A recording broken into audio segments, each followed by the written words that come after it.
ஓம் ஸ்ரீ குருப்யோ நமஹ. ஹரிஹி ஓம். பகவத்கீதா.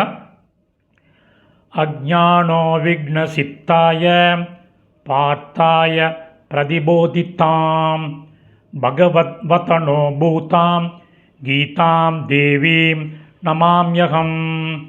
த்வமேவ மாதாஸ்ச பிதா த்வமேவ பந்துஷ்ச சகா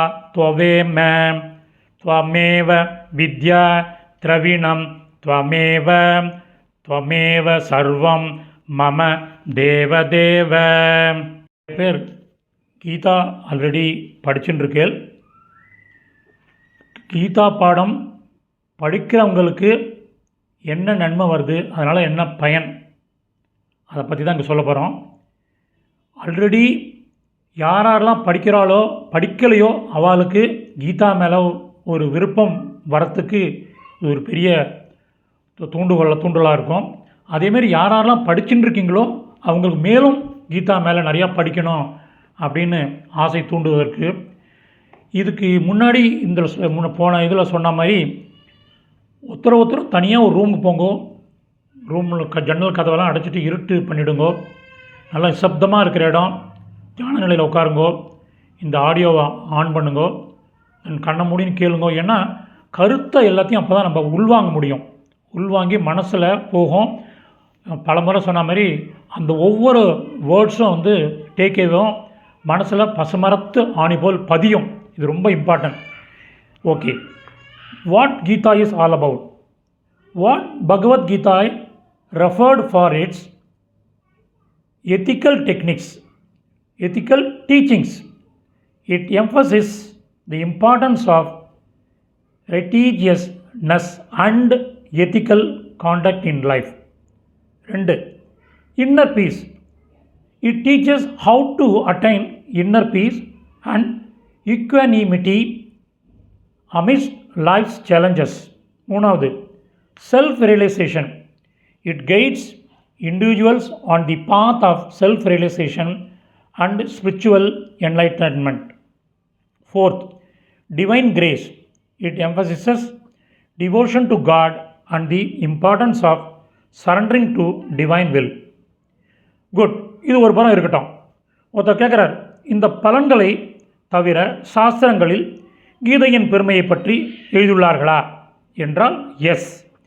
ஸ்ரீ வராக புராணத்தில் ஸ்ரீ கீதா மகாத்மியம் என்ற கீதையின் பெருமையை சூத்தர் என்பவர் எழுதியுள்ளார். அதில் என்னென்ன பெருமைகள் கூறப்பட்டுள்ளன என்பதை இப்பொழுது காண்போம். ஒரு சமயம் பூமாதேவி விஷ்ணு பகவான்கிட்ட கேட்குறார், பகவானே, மேலான தலைவனே, பிரபுவே, முன்வினை பயனில் கட்டுண்டு கிடக்கின்ற ஒருவனுக்கு ஆசை கலவாத பக்தி எப்படி உண்டாகும்? இதுக்கு விஷ்ணு பதில் சொல்கிறார். எப்போதும் கீதையை பயில்வதில் மூழ்கியிருப்பவன் முன்வினை பயனில் கட்டுண்டு கிடந்தாலும் முக்தனே. இந்த உலகில் சுகத்தை அனுபவிப்பவன் அவனே. அவன் கர்மத்தில் சிக்குவதில்லை. தாமரை இலையில் தண்ணீர் ஒட்டாதது போல் கீதா தியானம் செய்பவனை கொடிய பாவமும் தொடுவதில்லை, அதாவது நெருங்குவதில்லை. இதெல்லாம் விஷ்ணு பகவான் சொல்கிறார் பூமாதேவிக்கு. கீதை எங்கு இருக்கிறதோ, எங்கே கீதை வாசிக்கிறார்களோ அங்கு பிராயாகை போன்ற எல்லா புண்ணிய தீர்த்தங்களும் வந்து கூடுகின்றன. எவ்வளோ இம்பார்ட்டன்ட் இது பாருங்க. அடுத்தது, தேவர்கள், ரிஷிகள், யோகிகள், நாகர்கள், கோபாலர்கள், கோபியர், நாரதர், உத்தவர் போன்ற எல்லோரும் அங்கு வருவார்கள். அத்தனை பேரும் அங்கே வந்துடுறாளாம். தேவர் மகன் அத்தனை ரிஷிகள்லாம் அங்கே வந்துடுறாளாம் கீதை படிக்கிற இடத்துல.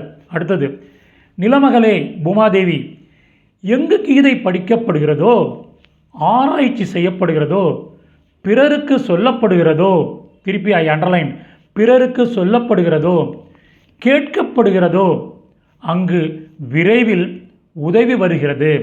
அங்கு நான் எப்போதும் நிச்சயமாக வசிக்கிறேன். விஷ்ணு பகவான் சொல்கிறார், அந்த இடத்துல நான் இருக்கேன் அப்படிங்கிறார். அடுத்தது, கீதையாகிய புகலிடத்திலேயே நான் இருக்கிறேன். எனது மேலான இருப்பிடம் கீதை. கீதையாகிய அறிவால்தான் நான் 3 உலகங்களையும் பரிபாலிக்கிறேன். எனது மேலான அறிவாக விளங்குவது கீதை. அது விஷ்ணு பகவானே இப்படி தான் சொல்கிறார். அது இறை வடிவம் என்பதில் சந்தேகமே இல்லை. நினைவு, கனவு, ஆழ்ந்த தூக்கம் என்ற 3 நிலைகளையும் கடந்ததாக, அழிவற்றதாக, நித்தியமானதாக, சொல்லால் விளக்க முடியாத எனது நிலையின் சாரமாக இந்த அறிவு உள்ளது. யார் ஒருமுகப்பட்ட உள்ளத்துடன் தினமும் 18 அத்தியாயங்களையும் ஓதுகிறானோ, படிக்கிறானோ, அவன் அறிவொளி பெற்று மேலான நிலையை அடைகிறான். ஐ ரிப்பீட், யார் ஒருமுகப்பட்ட உள்ளத்துடன் தினமும் 18 அத்தியாயங்களையும் ஓதுகிறானோ, அதாவது படிக்கிறானோ, அவன் அறிவொளி பெற்று மேலான நிலையை அடைகிறான். நம்ம சொல்கிறோம், அப்பா 18 அத்தியாயம் 700 ஸ்லோகம் படிக்கிறதுக்கு அதுக்காகவே 1.5 மணி நேரம் 3 மணி நேரம் என்ன பண்ணுறது அப்படின்னா அதுக்கு ஒரு சொல்யூஷன் கொடுக்குறார். ஈவன் அவர் என்ன சொல்கிறாருன்னா, 18 அத்தியாயம் இல்லைன்னா 17 அத்தியாயம் படிங்க. 17னா இப்படி ஒன்று ஒன்றா குறைச்சினே வரார். ஒரு அத்தியாயம் படிங்க, ஒரு அத்தியாயத்தில் இவ்வளோ படிக்க முடியலன்னா 10 ஸ்லோகம் படிங்க, 8 ஸ்லோகம் படிங்க, 6 ஸ்லோகம் படிங்க, இப்படிலாம் சொல்லிட்டு வந்து ஒவ்வொரு ஸ்லோகத்துக்கும் என்ன பலன் இருக்குது ஒவ்வொரு இதுலேயும் அப்படின்னு சொல்லிட்டு சொல்கிறார். அடுத்தது, முழுவதும் படிக்க இயலாவிட்டால் பாதி படிக்கலாம். அதனால் பசுவை தானம் செய்வதால் வருகின்ற புண்ணியம் கிடைக்கிறது. பாதி ஸ்லோகம் பாதி 18 அத்தியாயத்தில் 9 அத்தியாயம் படித்தாலே பசுவை தானம் செய்வதால் வருகின்ற புண்ணியம் கிடைக்கிறது, அதில் சந்தேகமில்லை அப்படின்னு விஷ்ணு பரமாத்மா சொல்கிறார். அடுத்தது, 3இல் 1 பகுதியை படிப்பவன் 1/3 கங்கையில் குளித்த பலனை அடைகிறான். அதுபோல் 6இல் 1 பகுதியை படிப்பவன் சோமயாகம் செய்கின்ற பலனை பெறுகிறான். சரி, 3இல் 1 பங்கு முடிக்கல, சரி அட்லீஸ்ட் 6இல் 1 பங்கு, அதுக்கு இந்த பலன். அடுத்தது, பக்தியுடன் ஓர் அத்தியாயமாவது நாள்தோறும் படிப்பவன். ஒரு அத்தியாயம் தான் நான் படிக்க முடியும், படிக்கிறேன், என்ன உனக்கு பலன்? அதை சொல்கிறார். ருத்ரலோகத்தை அடைந்து அவருடைய தொண்டனாக அங்கு நீண்ட காலம் வாழ்கிறான். ஒரே ஒரு அத்தியாயம் தான் நான் படிக்க முடியுதுன்னா என்ன பலன்? ருத்ர லோகத்தை அடைந்து அவருடைய தொண்டனாக அங்கு நீண்ட காலம் வாழ்கிறான். அடுத்தது, நிலமகளே, ஓர் அத்தியாயத்தின் அல்லது ஒரு ஸ்லோகத்தின் 1/4 பங்கை தினந்தோறும் படிப்பவன். மறுபடியும் திருப்பி இறங்கி வரார் பாருங்க. ஒரு அத்தியாயம் படிக்க முடியல, சரி அதுக்கு கீழே எவ்வளோ படிக்கணும்? ஒரு மண்வந்தரம் முடியும் வரையில் மனிதனாகவே பிறக்கிறான். மண்வந்தரங்கிறது ஒரு ஒரு ஒரு பர்டிகுலர் பீரியட், அதாவது இழிந்த பிறவுகளை அவன் அடைவதில்லை. அதாவது ஒரு அத்தியாயத்தின் அல்லது ஒரு ஸ்லோகத்தின் 1/4 பங்கை தினந்தோறும் படிப்பவன் ஒரு மண்வந்தரம் முடியும் வரையில் மனிதனாகவே பிறக்கிறான், ஒரு பர்டிகுலர் பீரியட் வரலையும். அதாவது இழிந்த பிறவிகளை அவன் அடைவதில்லை. அடுத்தது, இப்போ மறுபடியும் இறங்கி வரார். 10 ஸ்லோகம் படிக்க முடியல, இல்லை 7 ஸ்லோகம் படிக்க முடியல, 5 ஸ்லோகம் படிக்க முடியல, 3 ஸ்லோகம் படிக்க முடியல, அல்லது ஒரே ஒரு ஸ்லோகம் தான் படிக்க முடியுது, இது ஒரு ஸ்லோகத்தில் பாதி தான் படிக்க முடியுது அப்படின்னா, பாதி ஸ்லோகத்தையாவது படிப்பவன் சந்திரலோகத்தில் 10,000 வருடங்கள் வசிக்கிறான். அட்லீஸ்ட் அதுக்காண்டி பாதி ஸ்லோகம் தான் நான் படிப்பேன்னு சொல்லாதீங்க. இதெல்லாம் வந்து எல்லாத்துக்கும் பெனிஃபிட் இருக்குன்னு சொல்ல வர்றார் அவர். முடிஞ்ச வரலையும் நிறையா படிக்கிறதுக்கு முயற்சி பண்ணணும், அதுதான் என்னுடைய தாத்பரியம், கருத்து. கீதையை படித்து கொண்டிருக்கும் போது உயிர் துறப்பவன் மேலான உலகங்களை செல்கிறான். திருப்பி படிக்கிறேன். கீதையை படித்து கொண்டிருக்கும் போது உயிர் துறப்பவன் மேலான உலகங்களை செல்கிறான். உங்களுக்கு தெரியுமோ தெரியாதோ, கொரோனா பீரியடில் ஒரு வாட்டி இது நடந்துட்டு இருந்தது, நம்மளுக்கு கிளாஸ், கீதா கிளாஸ் நடந்தது. ஃபஸ்ட்டு 20 நிமிஷம் கீதா கிளாஸு, மீதிலாம் வந்து சான்ஸ்கிரிட் கிளாஸ் நடக்கும். அப்போ நம்ம ஒரு பெண்மணி, நம்ம கிளாஸில் இருந்த பெண்மணி கீதா அவங்க ஃபோன் பண்ணி சொன்னது, கீதா டேபிளில் புக்கு வச்சுட்டுருக்காங்க. அப்படியே அந்த சமயத்தில் இது பண்ண என்ன மாதிரியான இது பாருங்க, அவங்களுக்கு ஒரு இது இறைவனடியை சேர்ந்துருக்காங்க பாருங்கள். அதே மாதிரி இப்போ 2-3 மாதம் முன்னாடி நம்ம கிளாஸ்லேயே கீதா முதல் நாள் ஈவினிங் 6 மணி கிளாஸ் அட்டன் பண்ணாங்க, மறுநாள் மார்னிங் அவங்க இல்லை. என்ன மாதிரியான இது அவங்களுக்கு கிடச்சிருக்கு பாருங்கள், பாக்கியம் கிடச்சிருக்கு பாருங்கள்.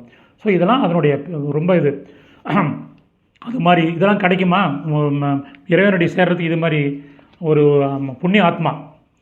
ஓகே, அடுத்தது கீதையை மீண்டும் மீண்டும் படிப்பவன் மேலான முக்தியை அடைகிறான்.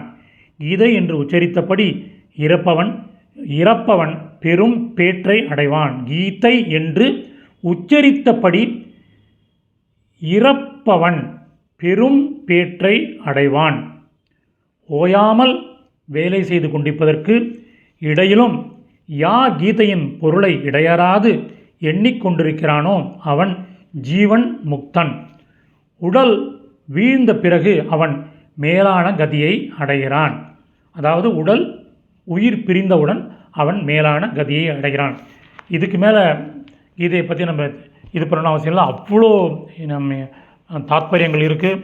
அவ்வளோ தூரத்துக்கு இந்த கீதை நம்மளுக்கு பலன் கொடுக்கறது. நம்ம பலனை எதிர்பார்த்து எதுவும் நம்ம செய்யலை. நம்மளுடைய கடமை என்னென்னா, நம்மளுக்கு முயன்ற வரலையும் எப்பப்பெல்லாம் கீதை படிக்கணுமோ படிக்கலாம். எல்லாம் வல்ல இறைவன் நம்மளுக்கு எல்லாத்தையும் கொடுக்கட்டும். தன்யவாதக. சமாப்தம்.